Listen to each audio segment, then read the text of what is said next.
ಮತ್ತು ಇವತ್ತೊಂದು ಮಾತು ಹೇಳ್ತೇನೆ ನಾನು, ಇಡೀ ನಮ್ಮ ರಾಷ್ಟ್ರದಲ್ಲಿ 400 ಭಾರತದಲ್ಲಿ 400 ಸೀಟ್ ಗೆಲ್ಬೇಕನ್ನ ನಮ್ಮ ಆಸೆ ಇದೆ.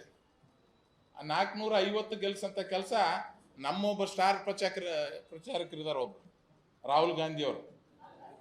ನಾವು 400 ಗೆಲ್ಬೇಕಾದ್ರೆ 450 ನಾವು ಗೆಲ್ಲಕ್ಕೆ ಏನು ಬೇಕೋ ಅವೆಲ್ಲವನ್ನು ಪ್ರಯತ್ನ ಮಾಡ್ತಾರೆ ಅವರು, ಹುಚ್ಚುಚ್ಚು ಹೇಳಿಕೆಗಳನ್ನ ಕೊಟ್ಟು. ಹಂಗೆ ಇಲ್ಲೇ 1.5 ಲಕ್ಷದಿಂದ ಲೀಡ್ಲಿಂದ ಗೆಲ್ಲಬೇಕಂತ ನೀವೆಲ್ಲರೂ ತೀರ್ಮಾನ ಮಾಡಿರ್ಬೇಕು. ನಮ್ಮ ಸ್ನೇಹಿತರು ಪ್ರಿಯಾಂಕರಿಗೆ ಅವ್ರು ಇನ್ನೊಂದು 50,000 ನಿಮಗೆ ಲೀಡ್ ಏನು ಹೆಚ್ಚಾಗಬೇಕು ಅದಕ್ಕೆಲ್ಲ ವ್ಯವಸ್ಥೆ ಅವರು ಮಾಡ್ತಾರೆ. ಅರೆ ನಿಮಗೆ ಸಚಿವರಾಗಿ ಮಾಡಿದ್ರೆ ನೀವು ಯಾವ ಖಾತೆ ಸಚಿವರು ಅಂತ ಯಾರಾದ್ರೂ ಹೇಳ್ತಾರೆ? ಯಾರಂದ್ರೆ ಎಲ್ಲದಕ್ಕೂ ಅಡ್ಡು ಬರೋ ಸಚಿವರೇ ಅಂತಾರೆ. ನಿಮ್ಮ ಖಾತೆ ಕೊಟ್ಟಿದ್ದಾರೆ, ಒಳ್ಳೆ ಕೆಲಸ ಮಾಡ್ರಿ, ಆ ಕೆಲಸದಿಂದ ಪ್ರಗತಿ ಮಾಡಿ ತೋರಿಸ್ರಿ. ಅದು ಬಿಟ್ಟು ಮೋದಿ ಸಾಹೇಬ್ರ ವಿರುದ್ಧ ಮಾತಾಡಿದೆ, ಬಿಜೆಪಿ ಅವ್ರ ವಿರುದ್ಧ ಮಾತಾಡಿದೆ ಅಂದ್ರೆ ನಡೀತದ? ಆಗಂಗಿಲ್ಲ. ಅದಕ್ಕೋಸ್ಕರ ದಯವಿಟ್ಟು ನಾವು ಹೇಳ್ತೇವೆ, ಯಾರು ಅಳ್ಕೋದ್ ಬೇಕಾಗಿಲ್ಲ, ಅಂಜೋದು ಬೇಕಾಗಿಲ್ಲ. ಹೋದ್ ಸರಿ ಚುನಾವಣೆಯಲ್ಲಿ ನಾವು ಸೋತಿದ್ದೇವೆ.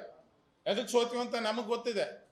ನಾವು ಕೆಲವೊಂದು ತಪ್ಪು ನಿರ್ಧಾರಗಳು ಮಾಡಿ, ನಾವು ಕೆಲವೊಂದು ತಪ್ಪನ್ನು ಮಾಡಿ, ನಾವು ಕೆಲವೊಂದು ಕಾರ್ಯಕರ್ತ ನಿಷ್ಠಾವಂತ ದುಡ್ದಂತ ಕಾರ್ಯಕರ್ತ ಮರ್ತಕ್ಕೆ ನಾವು ಸೋತಿದ್ದೇವೆ.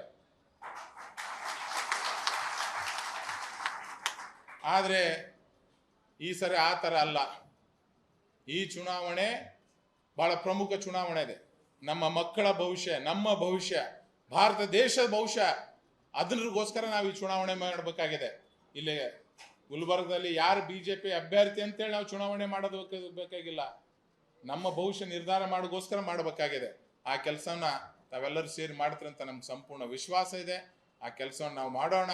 ಇವತ್ತು ನೋಡ್ರಿ, ಈ ರಾಜ್ಕುಮಾರ್ ಅಣ್ಣ ಭಾಳ ಖುಷಿಯಾಗಿ ಕುಂತಾನೆ. ಅಂತಂದ್ರೆ ಶರಣ ಪ್ರಕಾಶ್ ಪಾಟೀಲ್ ಅಣ್ಣ ಮಂತ್ರಿ ಆಗ್ಯಾನಂತ ಖುಷಿಗಿಂತ ಅತ್ತಗ ಇಲ್ಲಿ ಬಿಟ್ಟು ಉಸ್ತುವಾರಿ ಬೇರೆ ಕಡೆ ಕೊಟ್ರಲ್ಲ ಅಂತ ಖುಷಿ ಅತ್ತಗ. ನೋಡ್ರಿ ಅವಂದು ಪಾಪ ಹಣೆವರ ಹೆಂಗ 4ನೇ ಸಾರಿ MLA, ಸೀನಿಯರ್ ಮಿನಿಸ್ಟ್ರು. ಆದರೆ ಉಸ್ತುವಾರಿ ಪ್ರಿಯಾಂಕಾಗಿ ಇಲ್ಲಿ ಅವ್ರಿಗಿಂತ ಜೂನಿಯರಿಗೆ ಕೊಟ್ಟು ಬೇರೆ ಜಿಲ್ಲಾಕ್ಕೆ ಹೋಗಪ್ಪ ಅಂತ ಕಳಿಸಿದ್ದಾರೆ. ಅವ್ರ ಸಮಾಜದವ್ರು ಅದನ್ನು ಮರಿತಾರೆ. ಅಂದ್ರೆ ಇಲ್ಲಿ ಏನಾಗಿಬಿಟ್ಟಿದೆ ಅಂದ್ರೆ, ಪ್ರಿಯಾಂಕರಿಗೆ ಅವರು ನಾನು ಒಬ್ಬನೇ ಸಚಿವ, ನಾನು ಒಬ್ಬನೇ ಇದ್ದೀನಿ, ನನ್ನ ಎದುರಿಗೆ ಯಾರೂ ಇಲ್ಲ ಅಂತ ಅನ್ನೋದು ತಲೆ ಪೂರ ಬಂದ್ಬಿಟ್ಟದ.